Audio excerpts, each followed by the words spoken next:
The moment Elvis Presley reached for the trembling hand of a complete stranger, nobody inside that Las Vegas arena realized they were about to witness the most heartbreaking night of his life. By the time the final spotlight faded, one forgotten promise, one yellowed letter, and one whispered sentence would silence the greatest performer in the world. People would spend decades arguing about what truly happened that night. Some believed it was destiny. Some believed it was a miracle. Others insisted it had all been carefully planned. They were all wrong, because only two people standing beneath those brilliant stage lights knew the truth. And before the night was over, neither of them would ever be the same again. Outside, Las Vegas shimmered beneath the warm desert sky, its endless neon lights reflecting across polished cars and crowded sidewalks. The city was alive with anticipation. Every hotel lobby echoed with the same conversation. Did you get tickets? I heard this might be his greatest show. They say Elvis has never sounded better. Hours before the concert even began, thousands of fans surrounded the International Hotel. Some carried flowers. Others clutched old vinyl records, hoping for an autograph that would become the greatest treasure of their lives. Mothers held children on their shoulders. Elderly couples who had followed Elvis since the beginning stood patiently in line, smiling like teenagers all over again. Inside the arena, every single seat was filled. Not one remained empty. More than 10,000 people waited beneath a sea of glittering lights, their excitement building with every passing second. Backstage, however, the atmosphere could not have been more different. Silence. Elvis stood alone inside his dressing room. The white jumpsuit, embroidered with thousands of crystals, rested perfectly against his shoulders. His famous cape hung beside him, untouched. Rings sparkled across his fingers. Yet tonight they felt strangely heavy. He stared into the mirror, not at the superstar the world adored, but at the tired man hiding behind the smile. His makeup artist gently adjusted the collar of his suit. "You look perfect," Elvis answered with a faint smile. "I hope that's enough." She frowned. "It always is." But Elvis wasn't so sure. For weeks he had been waking from the same dream. A young girl standing beneath a bright white spotlight. She never spoke. She simply held an old envelope against her chest. Every time he tried to walk toward her, he woke up. Sweat covered his face, his heart raced, and the dream always ended before he could see her eyes. He never told anyone, not his manager, not his band, not even his closest friends. Some things were easier to carry alone. A sharp knock interrupted his thoughts. 2 minutes, Elvis." He closed his eyes, took one slow breath, reached into his pocket. His fingers touched an old silver guitar pick, worn smooth after years of carrying it everywhere. Very few people knew where it had come from. Fewer still knew why he refused to leave it behind. He wrapped his fingers around it. "Let's do this." The house lights dimmed. The arena erupted. Thousands of voices merged into one deafening roar. "Elvis! Elvis! Elvis!" The chant shook the walls. The orchestra rose together. The conductor lifted his baton. The curtains slowly opened. A single spotlight burst to life. There he stood, the king. The applause struck him like a wave. People jumped to their feet before he sang a single word. Flashbulbs exploded across the arena like stars being born. Some fans were already crying. Others reached toward the stage, as though simply touching the air around him would become the greatest memory of their lives. Elvis smiled, that familiar smile, the one the entire world recognized. "Good evening, ladies and gentlemen." The audience answered with thunder. He laughed softly. "I think you're louder than I remember."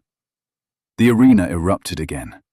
The first songs unfolded flawlessly. His voice was rich, warm, powerful. He moved across the stage with effortless confidence, joking with the audience between verses, making thousands feel as though he were performing for each of them alone. Time disappeared. One song became another.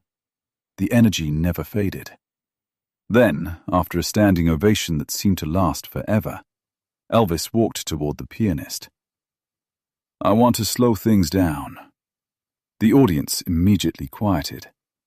Everyone knew what that meant. His ballads were different. They weren't simply songs.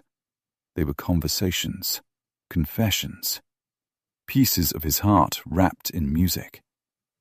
The pianist pressed the first delicate keys. A violin answered, then another. Soft golden light washed across the stage. The enormous arena faded into darkness until only Elvis remained visible. He closed his eyes. The first verse drifted gently into the silence. Every word felt deeply personal. The audience barely breathed. Halfway through the song, something changed. It began with the smallest movement. Elvis opened his eyes. His gaze wandered across the front row. Then suddenly, it stopped. There she was, a young woman wearing a pale yellow dress. She wasn't waving. She wasn't screaming. She wasn't even holding a camera. She simply sat there, looking directly into his eyes. And somehow, she looked exactly like the girl from his dreams. Elvis forgot the next lyric, just one line. But for the musicians who had performed beside him for years, that had never happened. The pianist looked up. The conductor frowned. Even the audience sensed something was wrong. Elvis continued singing, yet his eyes never left her. His heartbeat grew louder than the orchestra. Who was she? Why did she feel so familiar? Why did it suddenly seem as though the entire concert had been leading to this exact moment? The young woman slowly reached into her small handbag. She didn't pull out a camera. She didn't reach for a pen. Instead, she carefully removed an old, cream-colored envelope. Its edges were worn. Its corners were folded. It looked as though someone had protected it for decades. She held it tightly against her chest. Elvis felt every hair on his arms stand upright. His voice weakened. The orchestra noticed. The audience noticed. Everyone noticed. Without realizing it, he stopped singing. Complete silence fell across the arena. The music continued for only a few seconds before the conductor lowered his hands. Every instrument fell quiet. Thousands of people stared at the stage. No one moved. No one whispered. Elvis slowly lowered the microphone. One careful step, then another. His bodyguards exchanged worried glances. His manager stood frozen behind the curtain. No one dared interrupt him. He reached the very edge of the stage. The young woman remained seated, tears already filling her eyes. Elvis looked at her for a long moment. Then, with a tenderness no camera had ever captured before, he extended his hand. His voice was barely louder than a whisper. "Would you dance with me?" The young woman's lips trembled. She looked down at the envelope, then back into his eyes. For a heartbeat that seemed to last forever, the entire world waited for her answer. Finally, she placed her shaking hand into his. The arena exploded. People screamed. People cried. Thousands rose to their feet. The applause echoed through the building like rolling thunder. Yet neither Elvis nor the young woman seemed to hear any of it. Together, they stepped into the center of the stage. The orchestra softly began again. This time, the music sounded different, slower, more intimate, as though every musician somehow understood that this was no longer a concert. It was the beginning of a story no one had expected to witness. Elvis rested one hand gently against hers. The other settled carefully at her shoulder. Their dance began. Graceful, effortless, almost unreal. Every movement flowed as though they had rehearsed together for years. The audience watched in stunned silence. Even the photographers lowered their cameras. Some moments were too sacred to interrupt. As the final chorus approached, Elvis smiled gently. "I don't believe we've ever met." The young woman looked into his eyes. A single tear rolled down her cheek. "You met my father." Elvis's smile faded. "He asked me to find you," her voice broke, "before he died." Time seemed to stop. The orchestra reached the emotional peak of the song. She leaned closer until only Elvis could hear her. Then she whispered the sentence that would change everything. "My father said, the truth inside this letter has belonged to you for more than 20 years. Elvis's entire body froze. The color vanished from his face. The final lyric caught in his throat. No sound came out. One by one. The piano stopped. The violins fell silent. The drums never entered. An arena filled with thousands became so quiet that the sound of the old envelope trembling between her fingers echoed through the microphones. And for the first time in his legendary career, Elvis Presley stood beneath the brightest spotlight in the world, unable to sing a single word. The silence inside the arena felt heavier than the music that had filled it only moments before. More than 10,000 people stood frozen, unable to understand what they had just witnessed. The greatest entertainer in the world, unable to sing, unable to move, unable to look away from the trembling envelope resting in the young woman's hands. Even the cameras seemed uncertain. Their bright red recording lights continued blinking, but the operators no longer barked instructions through their headsets. Nobody wanted to interrupt the moment. Elvis slowly reached toward the envelope. His fingers trembled, not from fear, from recognition. The paper was old, very old. Its cream-colored surface had faded into pale yellow, and the corners were soft from decades of careful handling. Across the front, written in dark blue ink that had begun to fade with time, were 5 words: "To Elvis Aaron Presley." His breathing became shallow. He recognized the handwriting instantly. It was impossible. His eyes widened. His lips parted, but no words came out. He gently brushed his thumb across the ink as if touching the handwriting might somehow bring the writer back. For a long moment, he simply stared. The audience watched in complete silence. Then, almost without thinking, Elvis looked at the young woman. "Who are you?" She lowered her eyes. "My name is Emily." Her voice was barely above a whisper. "My father spent more than 20 years hoping this letter would reach you." Elvis swallowed hard. "What was your father's name?" The young woman closed her eyes. When she finally answered, the name landed like thunder. "Daniel Carter." Elvis staggered backward. The microphone slipped from his hand and struck the stage with a sharp metallic sound.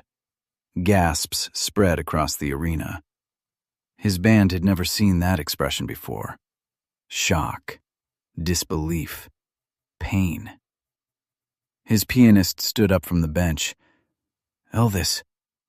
But Elvis didn't hear him. He was no longer standing beneath the bright lights of Las Vegas. His mind had been pulled backward through time. Back to Memphis. Back before the fame. Back before the screaming crowds. Back before the white jumpsuits and sold-out arenas. Back to the days when he was just another young dreamer with a cheap guitar and impossible hopes. Daniel. He hadn't spoken that name aloud in decades. They had been inseparable, two boys chasing impossible dreams. They worked odd jobs together, shared meals when neither of them had enough money, played old guitars until their fingers bled. Daniel wasn't interested in becoming famous. He simply loved music. He loved watching Elvis perform. Whenever Elvis doubted himself, Daniel would laugh and say the same sentence. "One day they'll know your name before they know the sunrise." Elvis had laughed every single time, until the day everything changed. One rainy afternoon, Daniel disappeared. No goodbye, no explanation, no letter, nothing. Elvis searched for weeks, asked everyone, visited every place they used to meet. No one knew where Daniel had gone. Eventually, life carried Elvis forward. Records, tours, movies, awards, fame. But every now and then, usually late at night, he wondered what had become of the friend who had believed in him before the rest of the world ever did. Now, standing beneath the brightest spotlight in America, his name had suddenly returned. Emily watched tears begin to form in Elvis's eyes. "He talked about you every birthday." Elvis looked at her.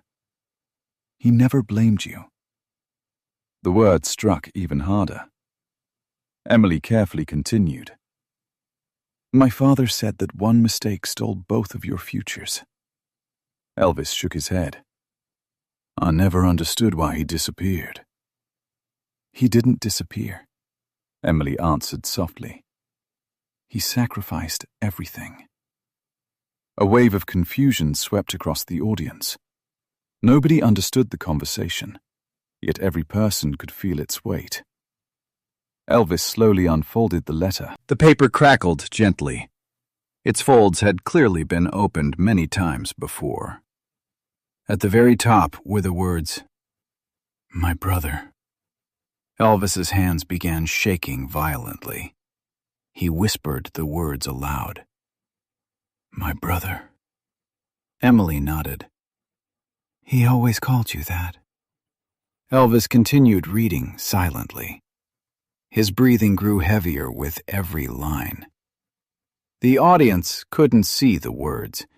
They could only watch his face. At first came confusion, then disbelief, then guilt.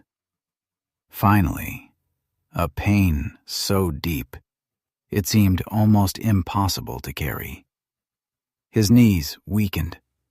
Without realizing it, he sat down on the edge of the stage, still holding the letter, still unable to look away. Emily quietly sat beside him.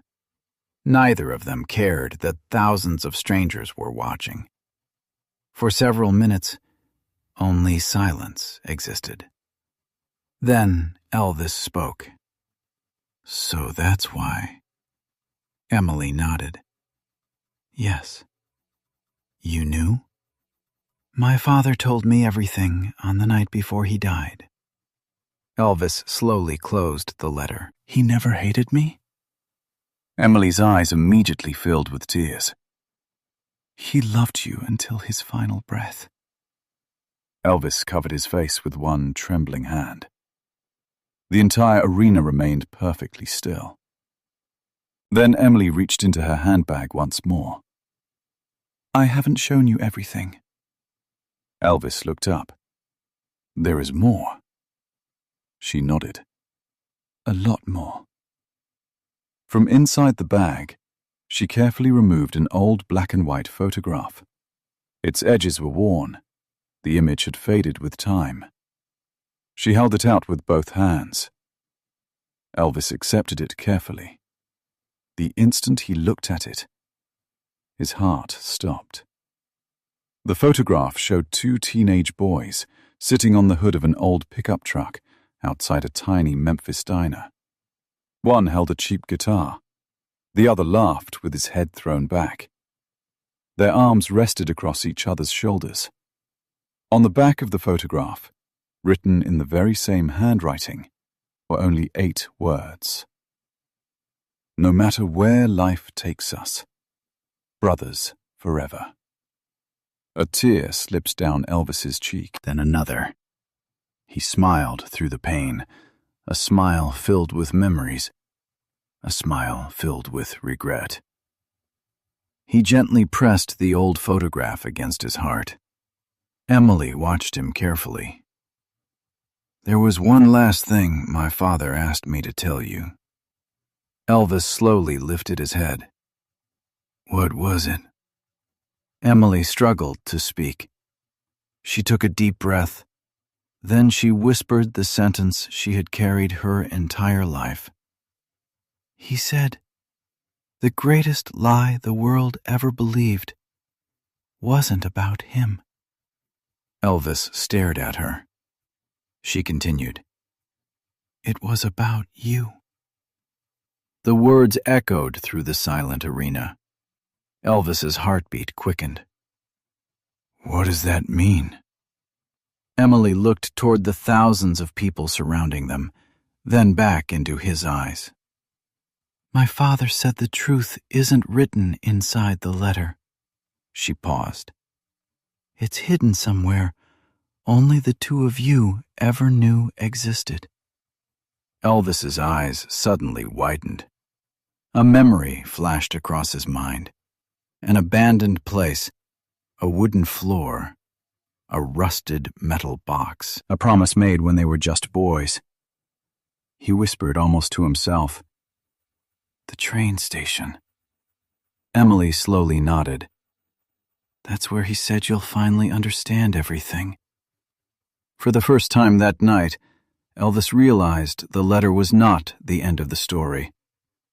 It was only the beginning.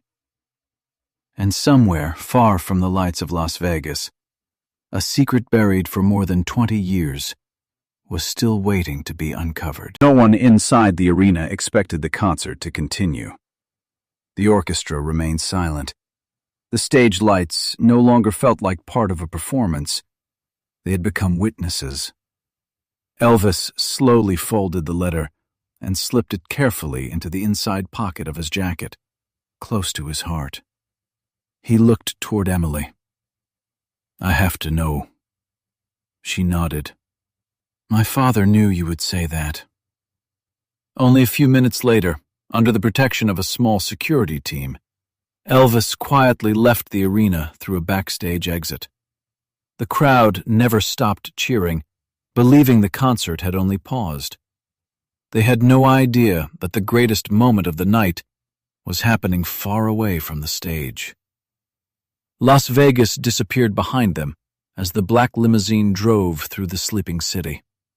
Neither of them spoke. The old photograph rested in Elvis's hands. Again and again, he stared at the smiling faces of two boys who believed nothing could ever separate them.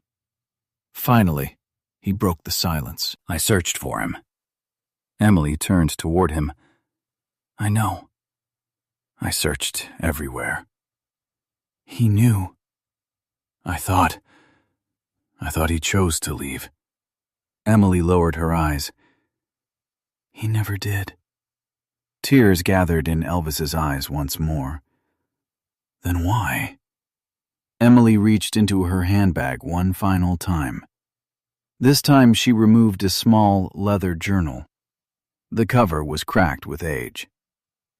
My father wanted you to read this only after you found the box. Elvis carefully accepted it. There's really a box? Emily smiled sadly. He never doubted you would remember. Nearly an hour later, the limousine stopped beside an abandoned train station on the edge of the city. Time had almost erased it. Broken windows reflected the moonlight. Rust covered the old rails. The station platform was swallowed by weeds. Elvis stepped out slowly. For a long moment, he simply stared. So it survived. Emily watched him. You've been here before. He nodded. When we were kids, Daniel and I came here almost every afternoon. He walked toward the empty platform without hesitation. Every step awakened another memory. 2 boys laughing, sharing sandwiches, playing music for passing travelers, dreaming about impossible futures. They had once carved their initials into one of the old wooden beams. Amazingly, the carving was still there. EPDC. Below it were 4 simple words. Brothers until forever. Elvis rested his hand against the faded carving. His voice cracked. I should have come back. Emily quietly answered. My father came back every year. Those words shattered what little strength Elvis still had. He closed his eyes. For the first time in many years, he cried without trying to hide it. After several minutes, Emily pointed toward the far end of the station. There. Beneath an old wooden bench stood a loose floorboard. Elvis knelt slowly. His fingers trembled as he lifted it. Underneath, a small, rusted metal box waited exactly where 2 young boys had hidden it decades earlier. He froze.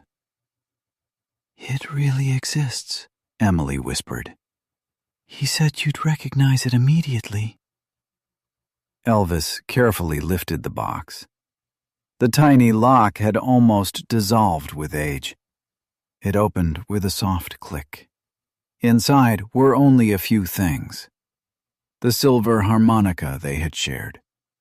A guitar pick identical to the one Elvis still carried. Several faded photographs. A small cloth pouch filled with coins they had once saved for a dream trip to Nashville. And beneath everything else, another envelope. Smaller, older. On the front were 6 handwritten words. Open only when you forgive yourself. Elvis stared at it for a long time. Then he slowly unfolded the letter. Daniel's handwriting filled every page. My brother, if you're reading this, then life finally brought you back. I know you've spent years wondering why I disappeared. The truth is much simpler than anyone could imagine. I left because I believed one of us had to stay behind so the other could keep chasing the dream. You had something the whole world needed. I only had the privilege of seeing it before everyone else. Never waste another day blaming yourself. You never abandoned me. I chose my path, and I would choose it again every single time. If people remember my name one day, let it only be because I believed in my best friend before the rest of the world did. The letter slipped from Elvis's hands. He covered his face. For years, he had carried guilt that never belonged to him. The weight he believed was punishment had only been love. Emily gently picked up the letter. My father wrote something else. She turned to the final page. Written beneath the signature was one final request. Elvis, if my daughter ever finds you, don't remember me with tears. Dance with her. She learned every step by standing on my feet while I told her stories about the greatest friend I ever had. Elvis looked at Emily. Suddenly everything made sense. The perfect dance, every turn, every graceful step. She had not learned them from a choreographer. She had learned them from her father, a man who had spent his entire life preserving memories instead of resentment. Elvis smiled through tears. "Would you give me one more dance?" Emily nodded. "I was hoping you'd ask." There was no orchestra, no audience, no cameras. Only the gentle desert wind moving through the abandoned station. Elvis quietly hummed the melody he had been unable to finish on stage. Emily placed her hand in his. Together they danced beneath the moonlight, slowly, peacefully, like two people completing a promise that had waited more than 20 years to be fulfilled. When the final note faded into the night, Elvis looked toward the stars. "Thank you, Daniel." For a moment, the wind seemed to answer. The next evening, Elvis returned to the Las Vegas arena. Every seat was filled once again. The audience rose to its feet the moment he walked onto the stage. He smiled warmly. "Last night, I couldn't finish a song." The arena fell silent. "I thought I had lost my voice." He paused. "But I realized something." He gently held up the old guitar pick. "Sometimes life gives us success, and we celebrate." Then he held up the faded photograph. "But the greatest gift life can give us is someone who believes in us before anyone else does." Many people in the audience wiped away tears. Elvis looked toward the front row. Emily was sitting in the same seat. This time, she was smiling. A real smile. The kind her father would have wanted. Elvis nodded to the orchestra. "This song is for an old friend." The music began. His voice was stronger than ever, not because it was louder, but because, for the first time in more than 20 years, he was singing without carrying the weight of regret.